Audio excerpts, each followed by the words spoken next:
Hey guys, what's up? I'm bringing you guys another blast from the past. This is BKC versus Updated Kanto and ORAS for the finals tiebreak of the the ninth edition of Smagan Premier League. BKC this season was on the Team Raiders, and Updated Kanto was on the Wi-Fi Wolfpack.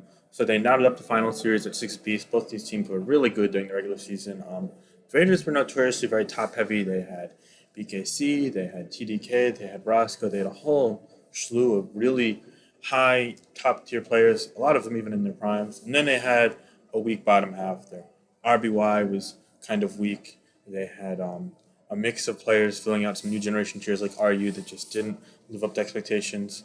And unfortunately, because of that, every week with them was arguably a struggle. But their top half was so strong that just with one or two wins from that bottom half, in a sense, they were able to really come on through and get it. And just showing the sheer leadership and skill of people like BKC and TDK to carry the team all the way to the finals was really impressive. So that team was special all season long in my eyes. And the Wolfpack, on the other hand, were perhaps the best constructed team that season in my eyes. I believe that team was managed by Tony, and he drafted a really good team. I think this was the season in which he actually got ABR retain rights traded to him for Chill Shadow and money for the Marooners, and I think that really helped him quite a bit. Um, Kind of going along with that, Kanto was one of the Wolfpack's kind of surprise standouts this season. It was really his first full-on SPL. I believe he played the season prior for the Stark Sharks and went 0-1 or 0-2 in the bench. But this year he won like 7 or 8 games in ORAS for them. He even won a DPP game week 9 when they'd already clinched. But that aside, definitely was kind of his like breakout season. So yeah, and it was all in ORSU with the assistance of ABR, of course, as a fellow player on that team. So this is a really exciting match. While BKC is not most known for us, he definitely has kept ties in the tier to the point where he's experienced enough to compete in this setting, and he also has the support of guys like TDK. So definitely no one to scoff at in this setting either, especially seeing it's a tiebreak. So he's someone definitely to rise to the occasion and play his best when needed. So this is a battle between BKC and Updated Kanto. Just to give some more context, this was actually all the way back April 5th of 2018. I remember this day because Roscoe also played Solwind in a DPP game for the tiebreak. Solwind emerged victorious. I remember because I watched both these games actually on my phone at Yankee Stadium. I was at an early season Yankee game, and I was just looking back at my memories from 2 years ago. And I'm like, oh wait, I remember this was like coming up in 2 years ago. And this was actually a really exciting conclusion to an SPL.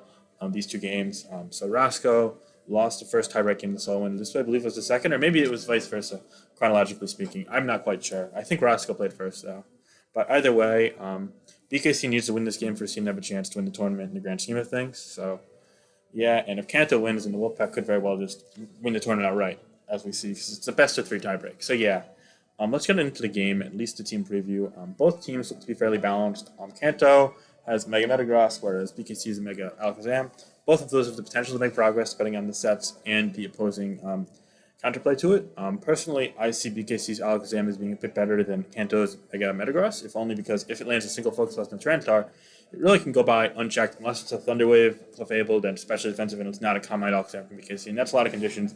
Couple that with the fact that if you get Alakazam in a couple times, it could get a drop on something like Clefable, in which case you put it into a kill range, or something like opposing Clefable could knock it off, or a Moongus could paralyze or sleep it. So yeah, there are a lot of conditions in which BKC could potentially break through with Alakazam.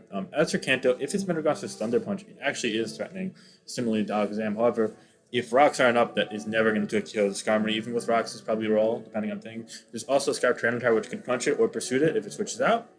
And Alakazam could, of course, outrun it, live a bullet punch for sure from full or even two-thirds health, and potentially do a lot of damage with Shadow Ball. Looking at the team structure as a whole, I'm thinking it's very likely to be Scarf Tyranitar on both sides. Particularly, BKC's team looks like it's going to be a Stealth Rock variant of Fable, Specs Keldeo, physically defensive, Skarmory, especially defensive Mungus, Scarf Tar, Mega Alakazam. I'm not sure in the Alakazam set.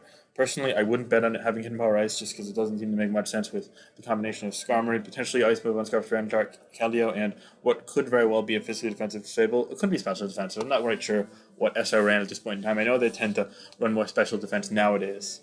With that said, this was 2 years ago, and a lot has changed in since then.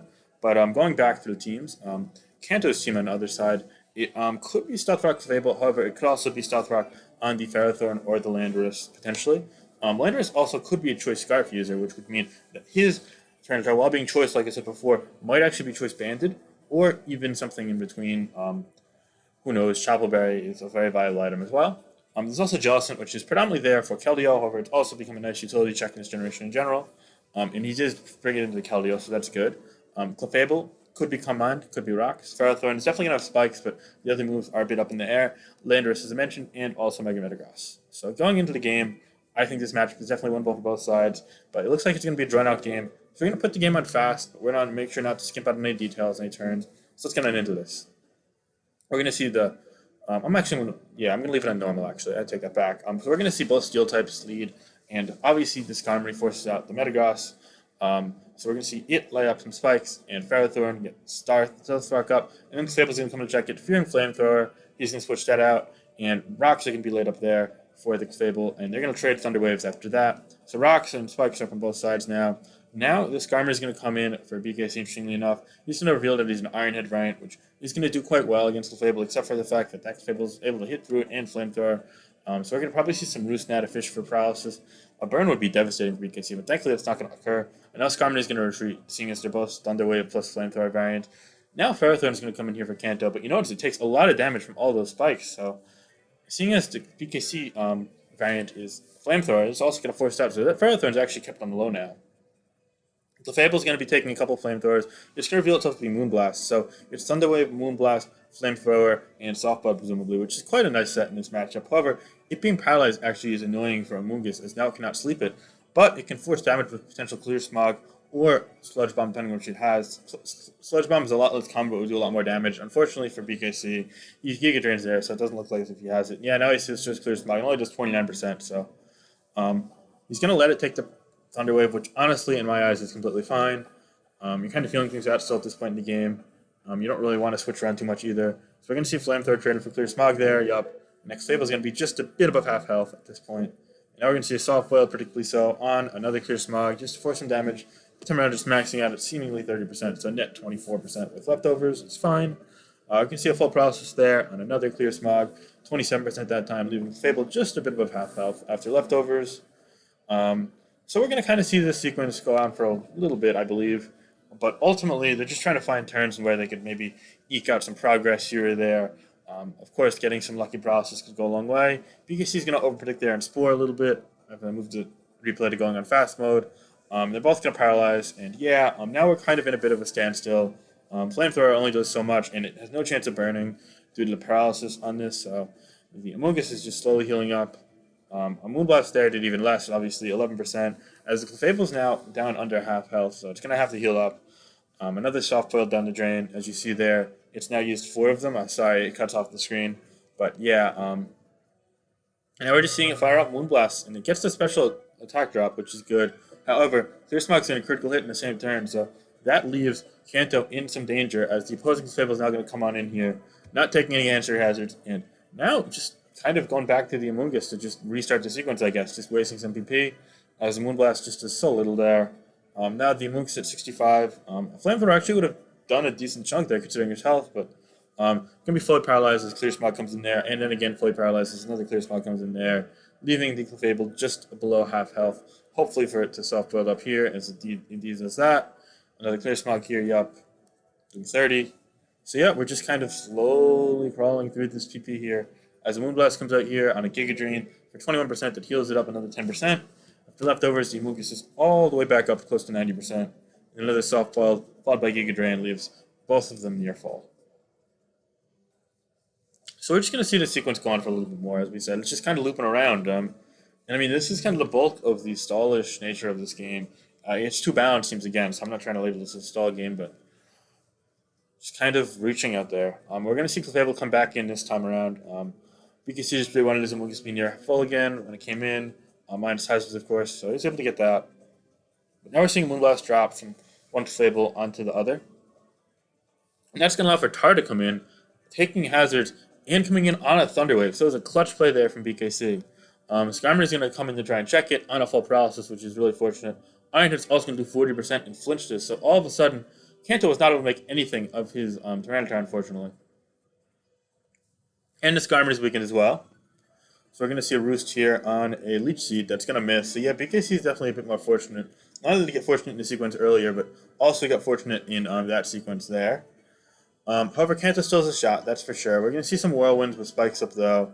Um, and that's really good for BKC. However, he's going to get Jellicent in, and that's going to force out that Skarmory, as we're going to see a Will-O-Wisp into the Amoonguss, which is basically futile at this point.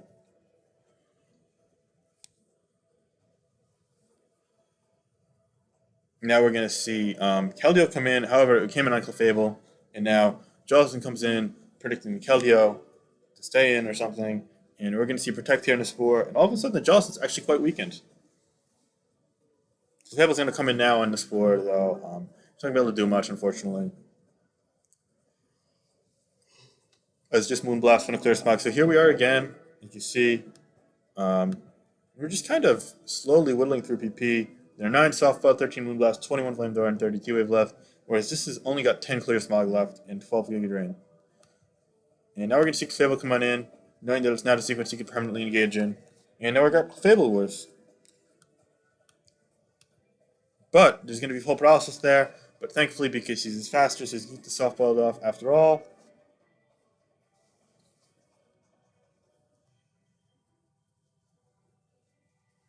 Now we're going to see just trading of attacks and recovery pretty much.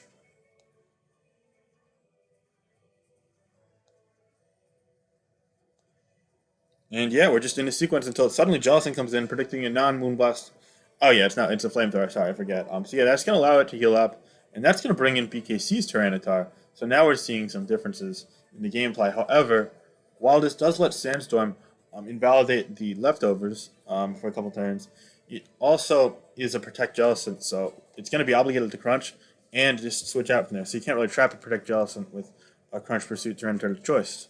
And now we're going to see the opposing Clefable Moonblast into BKC's Clefable. And once again, a Jellicent comes in just to try and net some recovery, which it does indeed do from that sequence, as we see. However, it's going to... Oh, it could have taken a paralysis there, but it didn't. You know, it's going to protect it to full. Now, I wonder if he's going to stand and let it take the paralysis. I personally wouldn't. And yeah, indeed, he's going to scoff that out and go to the Clefable on the Thunderwave there. So he got lucky there himself. Kanto did, but again, it's still a lost Tyranitar, essentially, so it's going to be a long battle, but I think BKC is definitely favored at this point. Now we're going to see the Amoonguss come in on the Moonblast. Flamethrower is going to just do 30% there. Giga Drain is going to heal up some with a critical hit as well. Yep. We're going to see Giga Drain again. Flamethrower here is doing 31. Giga Drain again is going to critical hit, so BKC is getting a little fortunate. Not that it's going to matter a ton, it's just healing up minor amounts. And yeah, now full paralysis. Flamethrower is going to softball. It only has 6 softballs left and 6 Moonblast left at this point. However, it does have 17 Flamethrower, which is good, as that one's going to do 31%, and BKC is going to get paralyzed, so I'm turning the tables a little bit here. And BKC is going to surprisingly stay in on another Flamethrower to Giga Drain for 22%. I don't know if I personally would have done that, but his own Clefable...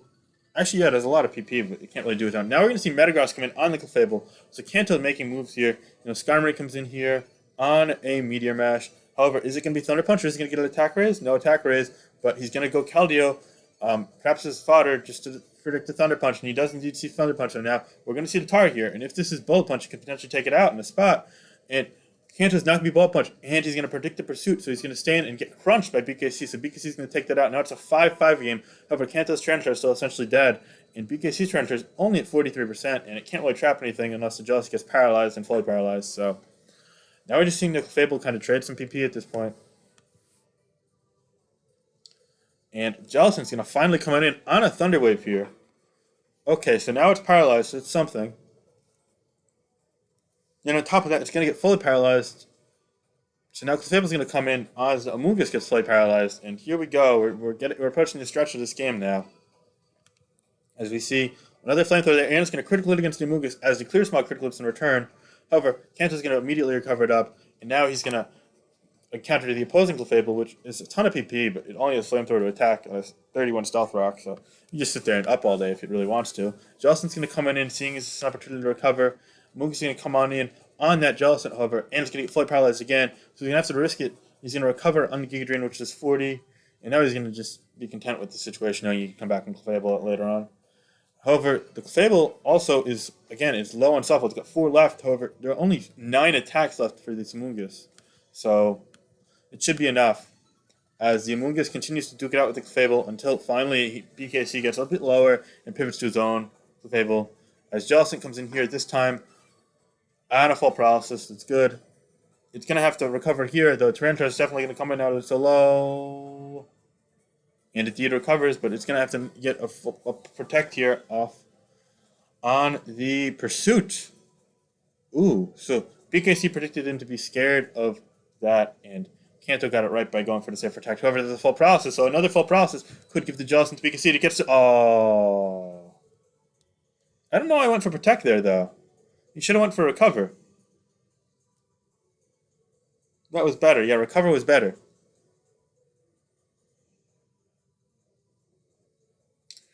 And after another protect, he's going to be. Oh, he's just out of pursuit range. Wow.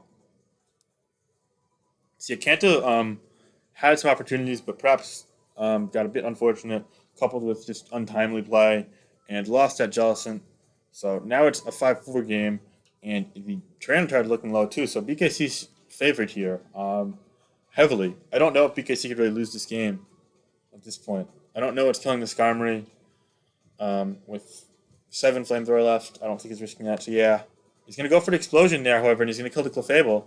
But then he's going to Iron Head into that, and he's going to Iron Head into the Clefable again, and he's going to get a paralysis, but then no flinch paralysis the second time. He's in Flamethrower range. He's going to get a Thunder Wave from Kanto, interesting enough, knowing that he needs to not only win this 1v1, but also be healthy enough to check Alakazam afterwards, and he's going to get that. So all of a sudden, it's a game again. As he gets the running paralysis, the Alakazam's going to come on in here, going to Mega Evolve to get the Magic Guard, going to Psychic into that Clefable for 60%. So it is a 2-KO, in fact. And Tyranitar is going to be fighted off here on Psychic. Now Ferrothorn's in, and it's really hoping to have a chance. It's going to get 1 paralysis on a Power Whip. Okay. But it's probably going to still be in range for a Shadow Ball here. No, it's not. It's going to actually live the Shadow Ball. Wow. Holy crap, that's especially bulky. Ferrothorn. Moose is going to come in here. Is it going to have an HP Fire or HP Ice to take this out? Well, we're not going to know in this turn because it's going to fully paralyze. It's a Power Whip. Power Whip again, but it's not doing much damage in the net. Another full paralysis, though. So we're getting into the 130s now, turn-wise. As BKC, if he has Hidden Power Fire, this game is his, I believe. Wait, no. The Clefable's... Oh, but only has 1 soft-boiled. He's going to be Hidden Power Fire. Wow, so it comes down to this. And we're going to see a full paralysis on the Clear Smog. And here comes, the game comes down to this. Another paralysis. Uh-oh, and BKC is going to run away with this game. 2-0. Real nail-biter at the end. Really close game. Both teams pressured by spikes all game. Both dudes made some plays. You could argue there could have been some mileage made out of Tyranitar and Kanto's side that just wasn't due to some unfortunate stuff, but you could also argue that closing stretch for BKC was unfortunate. All in all, this was a marathon game. This was a thriller. It had everyone on the edge of their seats, including me at that Yankee game that I alluded to before. And yeah, I always wanted to narrate this one, so I finally give it a go. I hope you guys enjoyed. Really a classical battle in my eyes. But yeah. All right, peace.